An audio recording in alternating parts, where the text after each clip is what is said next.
Hello मित्रांनो, कसे का आहात तुम्ही मित्रांनो. बिग बॉस मराठी सीझन 5चा लेटेस्ट प्रोमो आलेला आहे. भाऊचा जे धक्का आहे ते आता आलेला आहे आपल्यासमोर प्रोमो आणि आज याची शूटिंग झालेली आहे मित्रांनो. सगळं काय झालेलं आहे, आर्याला बाहेर काढलेलं आहे का, काय शिक्षा दिलेली आहे ते पूर्ण या व्हिडिओमध्ये मी तुम्हाला सांगणार आहे. तर व्हिडिओवर नवीन आहात तर व्हिडिओला लाईक करा आणि चॅनलला सबस्क्राईब करा.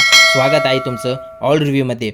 मित्रांनो, येथे रितेश भाऊ येतात आणि रितेश भाऊ येऊन येथे आर्याला सांगतात, आर्या तुम्ही जेलमधून बाहेर या. आणि जेलमधून बाहेर आल्यानंतर आर्या तेथे थांबते मित्रांनो आणि असं खाली मुंडकं घालून थांबते आहे. रितेश भाऊकडे बसली पण नाही ते. मग त्यानंतर रितेश भाऊ येथे सांगतात, आर्या जो तुम्ही हे केलेले आहे ना निक्कीसोबत, जे निक्कीला तुम्ही मारलेलं आहे ना, हे तुम्ही ना जाणून बुजून केलेलं आहे. हे तुमच्याहून गलतीनं झालेलं नाही असं रितेश भाऊ येथे आर्याला सांगतात. आणि जे टास्क आहे ना ते टास्कमध्ये तुम्ही हे काय केलेलं नाही, हे तुमची पूर्ण प्लॅनिंग होती आणि तुम्ही हे पूर्ण जाणून बुजून येथे केलेलं आहे असं अक्षरशः मित्रांनो आर्यावर हे इल्जाम रितेश भाऊ येथे लावतात. आणि रितेश भाऊ येथे सांगतात की तुम्हाला जे आता ते शिक्षा जे आहे ते दिलेली आहे बिग बॉसने, आणि जे आता जे मोठी शिक्षा आहे ते काय होणार आहे ते आता तुम्हाला बिग बॉस सांगणार आहेत असं रितेश भाऊ येथे सांगतात मित्रांनो. मग काय शिक्षा झालेली आहे ते आपल्याला उद्याच्या भागामध्ये पाहण्यामध्ये येईल मित्रांनो. आणि